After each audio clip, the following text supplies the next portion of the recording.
Thank you very much, Mr. President. Mr. President, Mr. Speaker, members of the United States Congress. I return as a former President of the Senate and a former member of this great House. And now, as President, it is my privilege to report to you on the State of the Union. Tonight, I come not to speak about the state of the government, not to detail every new initiative we plan for the coming year, nor describe every line in the budget. I'm here to speak to you and to the American people about the State of the Union, about our world, the changes we've seen, the challenges we face, and what that means for America. There are singular moments in history, dates that divide all that goes before from all that comes after. And many of us in this chamber have lived much of our lives in a world whose fundamental features were defined in 1945. And the events of that year decreed the shape of nations, the pace of progress, freedom or oppression for millions of people around the world. 1945 provided the common frame of reference, the compass points of the post-war era we've relied upon to understand ourselves. And that was our world until now. The events of the year just ended, the revolution of '89, have been a chain reaction.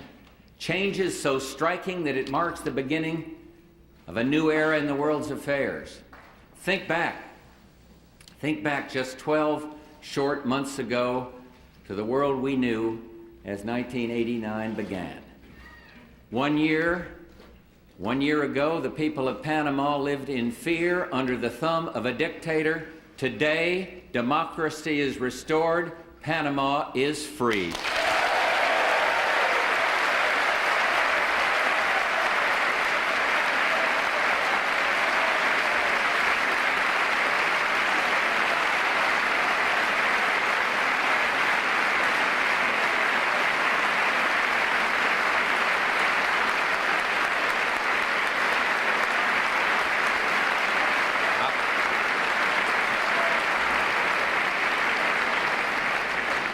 Operation Just Cause has achieved its objective, and the number of military personnel in Panama is now very close to what it was before the operation began.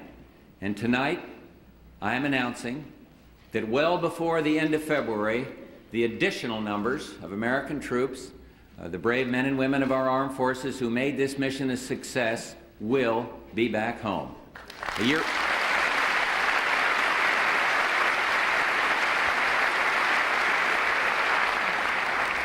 A year ago in Poland, Lech Wałęsa declared that he was ready to open a dialogue with the communist rulers of that country. And today, with the future of a free Poland in their own hands, members of Solidarity lead the Polish government.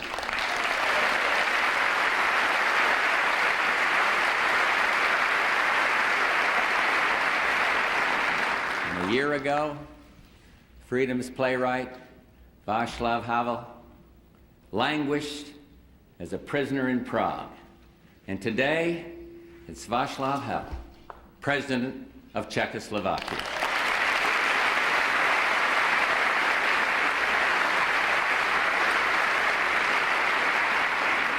And 1 year ago, Erich Honecker of East Germany claimed history as his guide, and he predicted the Berlin Wall would last another 100 years. And today, less than 1 year later, it's the wall that's history. Remarkable events.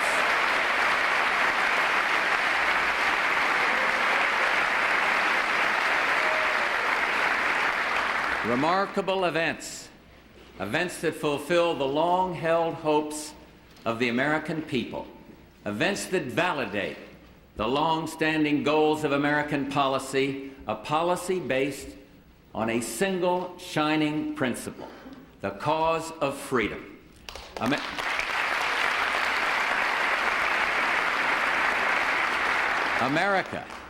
Not just the nation, but an idea, alive in the minds of people everywhere. As this new world takes shape, America stands at the center of a widening circle of freedom, today, tomorrow, and into the next century. Our nation is the enduring dream of every immigrant who ever set foot on these shores and the millions still struggling to be free. This nation, this idea called America, was and always will be a new world, our new world.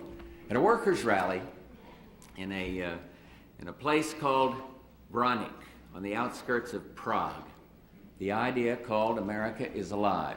A worker dressed in grimy overalls rises to speak at the factory gates, and he begins his speech to his fellow citizens with these words of a distant revolution.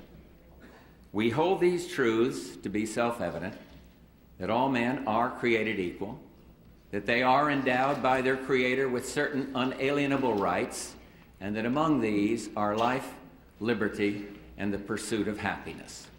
It's no secret that here at home, freedom's door opened long ago. The cornerstones of this free society have already been set in place. Democracy, competition, opportunity, private investment, stewardship, and of course, leadership. And our challenge today is to take this democratic system of ours, a system second to none, and make it better. A better America, where there's a job for everyone who wants one, where women working outside the home can be confident their children are in safe and loving care, and where government works to expand child care alternatives for parents.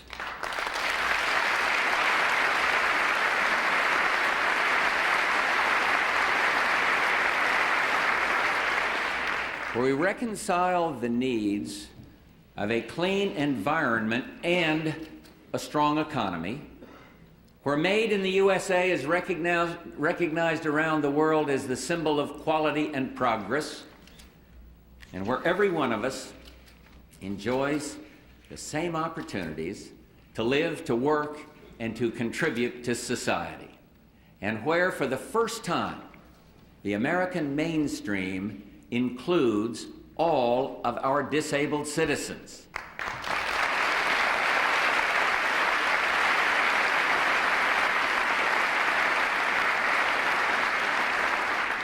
Where everyone has a roof over his head and where the homeless get the help they need to live in dignity.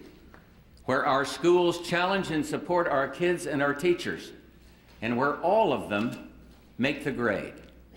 Where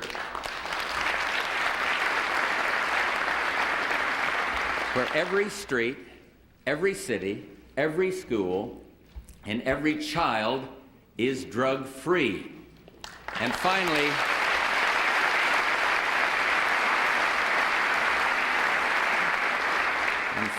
where no American is forgotten.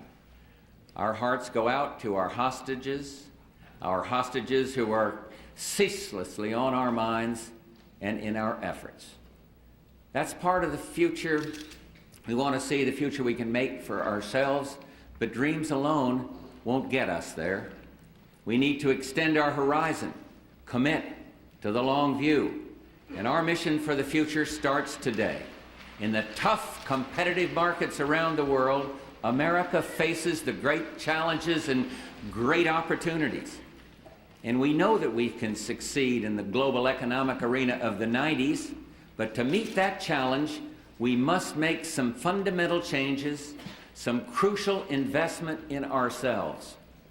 Yes, we are going to invest in America. This administration is determined to encourage the creation of capital of all kinds, physical capital, everything from our farms and factories to our workshops and production lines, all that is needed to produce and deliver quality goods and quality services. Intellectual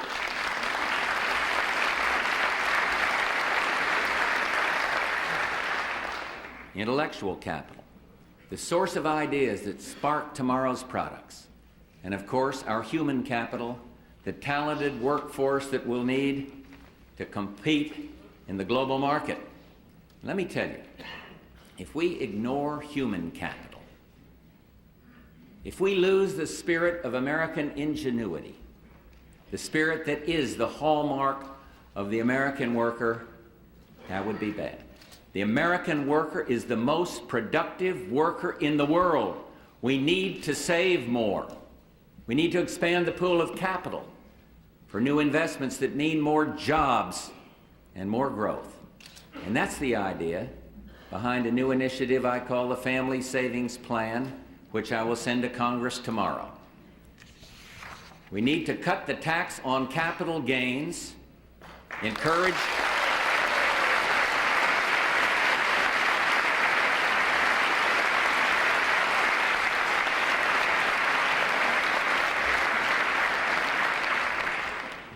risk takers, especially those in our small businesses, to take those steps that translate into economic reward, jobs, and a better life for all of us. We'll do what it takes to invest in America's future. The budget commitment is there. The money is there. It's there for research and development, R&D, a record high. It's there for our housing initiative, HOPE, H-O-P-E, to help everyone from first-time home buyers to the homeless.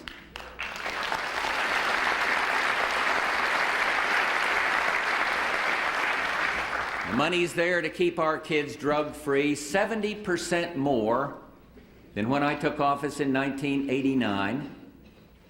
It's there for space exploration, and it's there for education, another record high. And one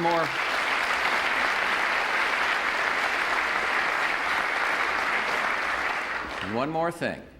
Last fall at the Education Summit, the governors and I agreed to look for ways to help make sure that our kids are ready to learn the very first day they walk into the classroom.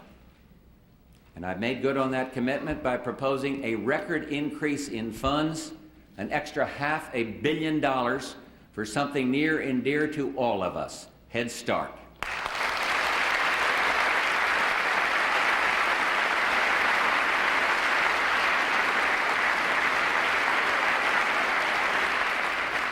Education is the one investment that means more for our future because it means the most for our children. Real improvement in our schools is not simply a matter of spending more. It's a matter of asking more, expecting more of our schools, our teachers, of our kids, of our parents, and ourselves. And that's why tonight I am announcing America's education goals. Goals developed with enormous cooperation from the nation's governors. And if I might, I'd like to say I'm very pleased that Governor Gardner, and Governor Clinton, Governor Branstad, Governor Campbell, all of whom were very key in these discussions, these deliberations, are with us here tonight. By the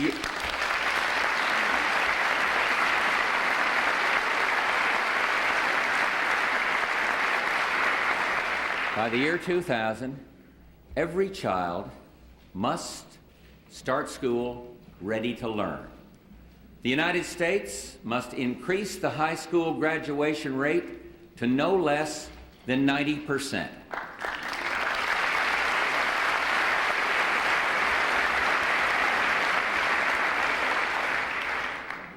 And we are going to make sure our schools' diplomas mean something. In critical subjects, at the 4th, 8th, and 12th grades, we must assess our students' performance. By the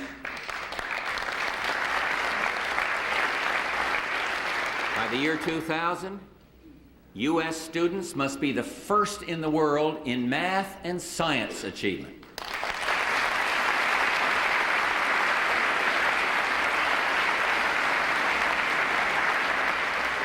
Every American adult must be a skilled, literate worker and citizen.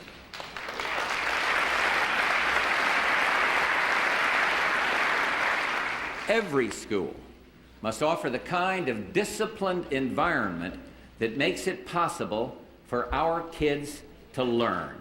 And every school in America must be drug-free.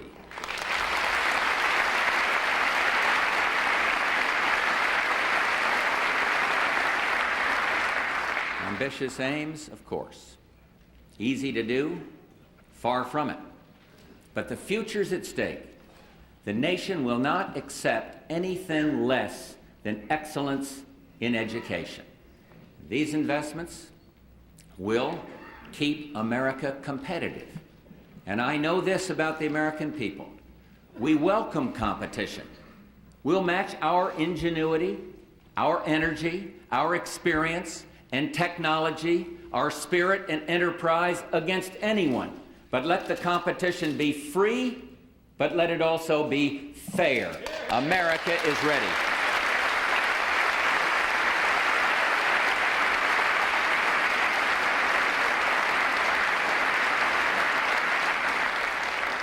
Since we really mean it, and since we're serious about being ready to meet that challenge, we're getting our own house in order. We have made real progress. 7 years ago, the federal deficit was 6% of our gross national product, 6%. In the new budget I sent up 2 days ago, the deficit is down to 1% of gross national product. That budget brings federal spending under control. It meets the Gramm-Rudman target. It brings that deficit down further and balances the budget by 1993 with no new taxes.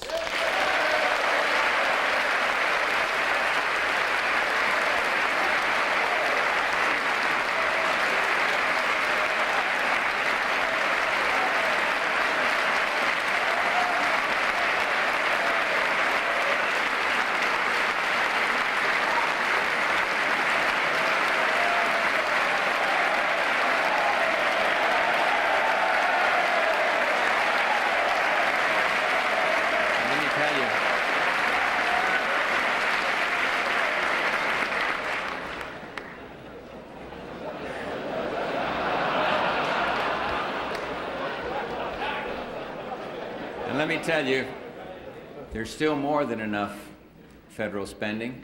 For most of us, $1.2 trillion is still a lot of money. And once the budget is balanced, we can operate the way every family must when it has bills to pay. We won't leave it to our children and our grandchildren. Once it's balanced, we will start paying off the national debt. And there's something more.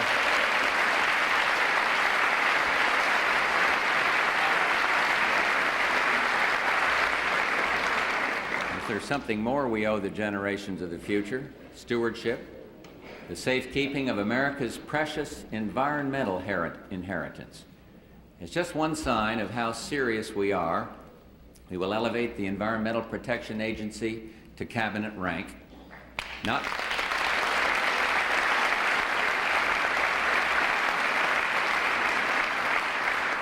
more bureaucracy, not more red tape, but the certainty that here at home, and especially in our dealings with other nations, environmental issues have the status they deserve. This year's budget provides over $2 billion in new spending to protect our environment, with over $1 billion for global change research, and a new initiative I call America the Beautiful, to expand our national parks and wildlife preserves and improve recreational facilities on public lands, and something else, something that will help keep this country clean from our forest land to the inner cities and keep America beautiful for generations to come: the money to plant 1 billion trees a year.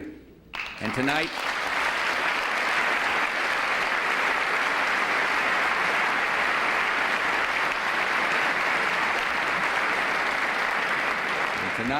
let me say again to all the members of the Congress, the American people did not send us here to bicker. There is work to do, and they sent us here to get it done. And once again, In the spirit of cooperation, I offer my hand to all of you, and let's work together to do the will of the people. Clean air, child care, the Educational Excellence Act, crime and drugs, it's time to act. The Farm Bill, transportation policy, product liability reform, enterprise zones, it's time to act together.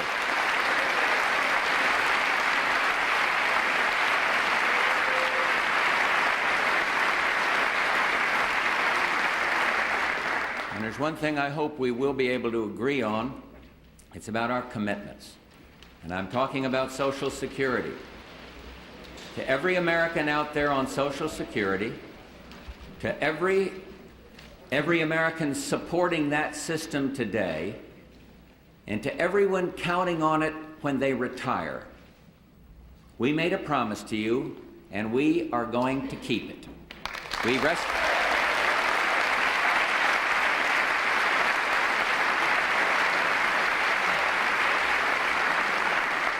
rescued the system in 1983, and it's sound again. Bipartisan arrangement. Our budget fully funds today's benefits, and it assures that future benefits will be funded as well. And the last thing we need to do is mess around with Social Security.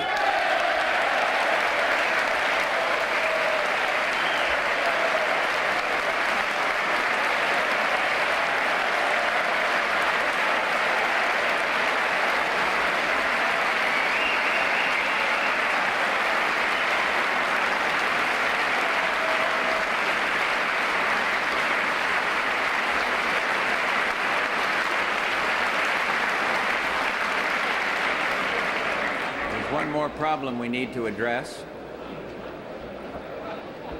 We must give careful consideration to the recommendations of the healthcare studies underway now, and that's why tonight I'm asking Dr. Sullivan, Lou Sullivan, Secretary of Health and Human Services, to lead a domestic policy council review of recommendations on the quality, accessibility, and cost of our nation's healthcare system. I am committed to bring the staggering costs of health care under control.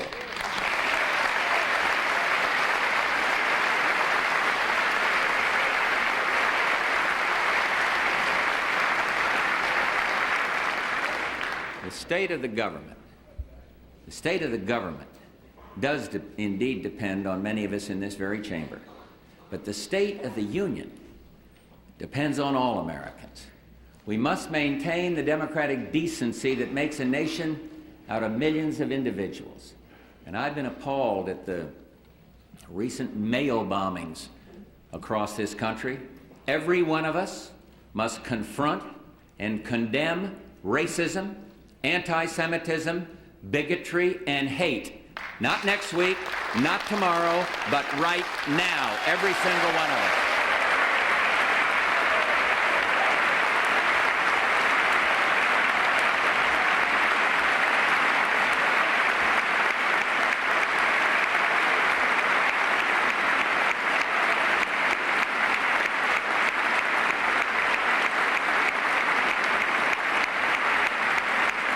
State of the Union.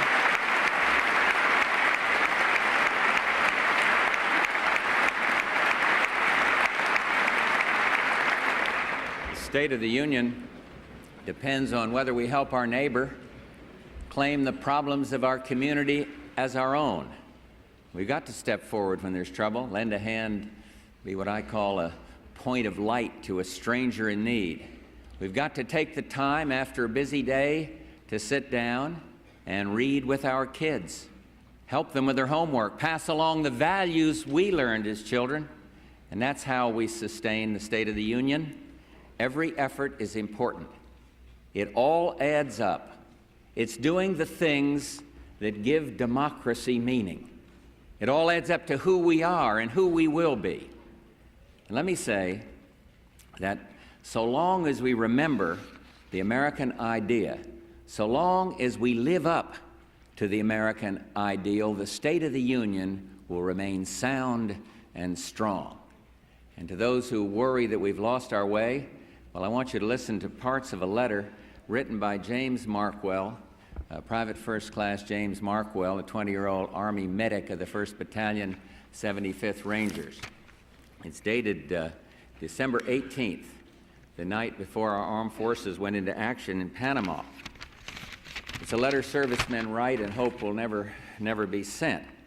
And sadly, Private Markwell's mother did receive this letter. She passed it along to me out there in Cincinnati. And here's some of what he wrote. I've never been afraid of death, but I know he is waiting at the corner. I've been trained to kill and to save, and so is everyone else. I am frightened what lays beyond the fog, and yet do not mourn for me. Revel in the life that I have died to give you. But most of all, don't forget, the Army was my choice, something that I wanted to do. Remember, I joined the Army to serve my country and ensure that you are free to do what you want and live your lives freely.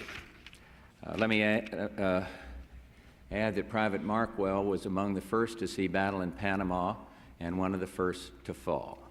But he knew what he believed in. He carried the idea we call America in his heart. I began tonight speaking about the changes we've seen this past year. There is a new world of challenges and opportunities before us. And there's a need for leadership that only America can provide. Nearly 40 years ago, in his last address to the Congress, President Harry Truman predicted such a time would come. He said, as our world grows stronger, more united, more attractive to men on both sides of the Iron Curtain, then inevitably there will come a time of change within the communist world. Today, that change is taking place.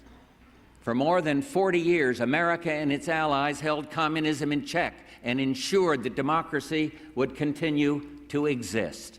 And today, with communism crumbling, our aim must be to ensure democracy's advance, to take the lead in forging peace and freedom's best hope, a great and growing commonwealth of free nations. And to the Congress and to all Americans, I say it is time to acclaim a new consensus at home and abroad, a common vision of the peaceful world we want to see.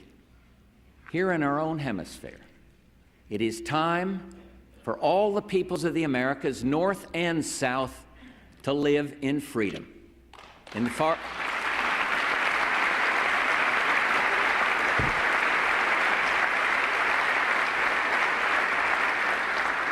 Far East and Africa, it's time for the full flowering of free governments and free markets that have served as the engine of progress.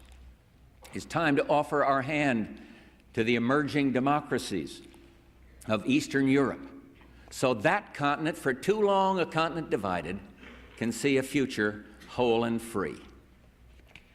It's time to build on our new relationship with the Soviet Union, to endorse and encourage a peaceful process of internal change toward democracy and economic opportunity. We're in a period of great transition, great hope, and yet great uncertainty.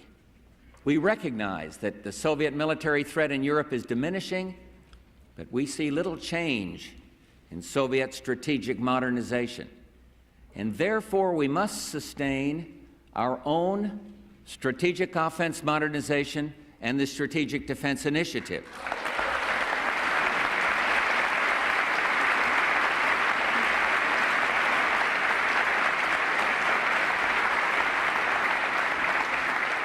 But the time is right to move forward on a conventional arms control agreement to move us to more appropriate levels of military forces in Europe, a coherent defense program that ensures the U.S. will continue to be a catalyst for peaceful change in Europe. And I've consulted with leaders of NATO.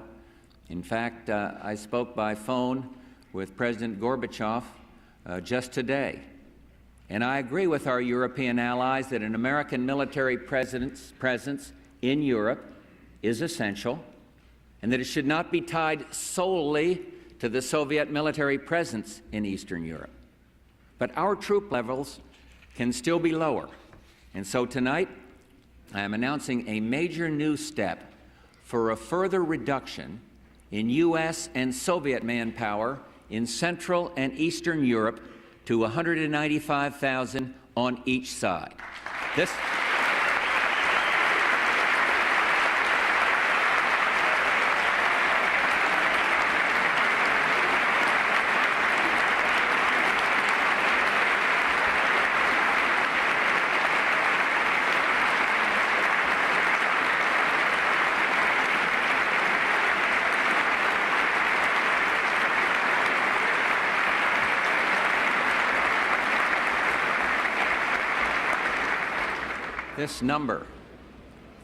This level reflects the advice of our senior military advisors.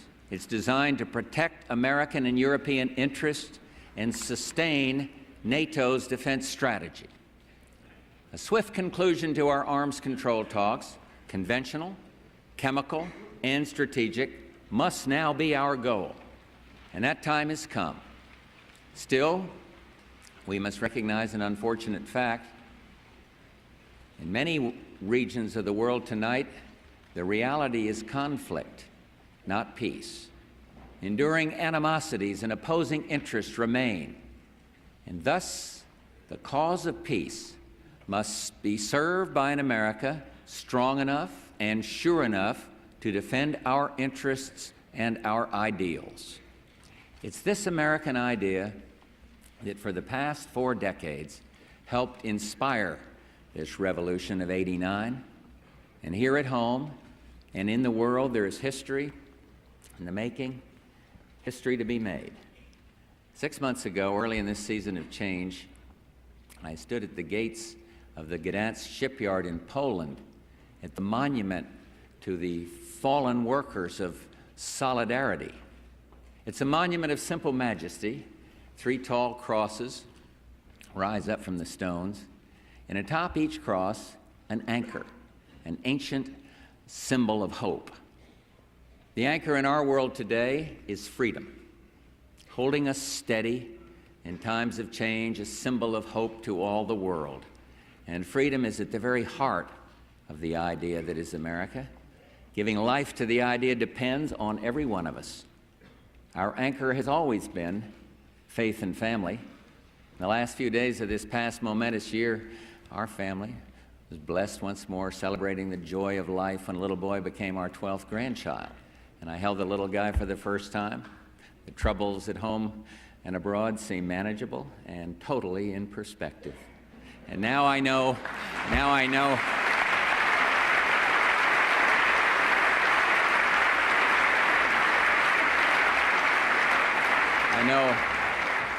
you're probably thinking, well, that's just a grandfather talking. Well, maybe you're right. But I've met a lot of children this past year across this country, so all of you have, everywhere from the Far East to Eastern Europe. And all kids are unique, and yet all kids are alike.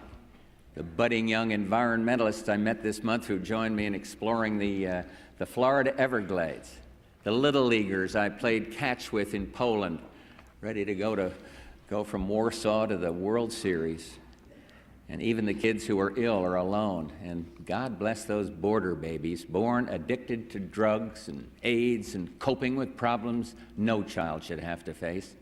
But you know, when it comes to hope and the future, every kid is the same, full of dreams, ready to take on the world, all special, because they are the very future of freedom. And to them belongs this new world I've been speaking about. And so tonight I'm going to ask something of every one of you. Let me start with my generation, with the grandparents out there. You are our living link to the past. Tell your grandchildren the story of struggles waged at home and abroad, of sacrifices freely made for freedom's sake, and tell them your own story as well, because every American has a story to tell. And parents, your children look to you for direction and guidance. Tell them of faith and family. Tell them we are one nation under God. Teach them that of all the many gifts they can receive, liberty is their most precious legacy. And of all the gifts they can give, the greatest is helping others. And to the children and young people out there tonight, with you rests our hope. All that America will mean in the years and decades ahead. Fix your vision on a new century, your century, on dreams we cannot see, on the destiny that is yours and yours alone. And finally, let all Americans, all of us together here in this chamber, the symbolic center of democracy, affirm our allegiance to this idea we call America, and let us remember that the state of the Union depends on each and every one of us. God bless all of you, and may God bless this great nation, the United States of America.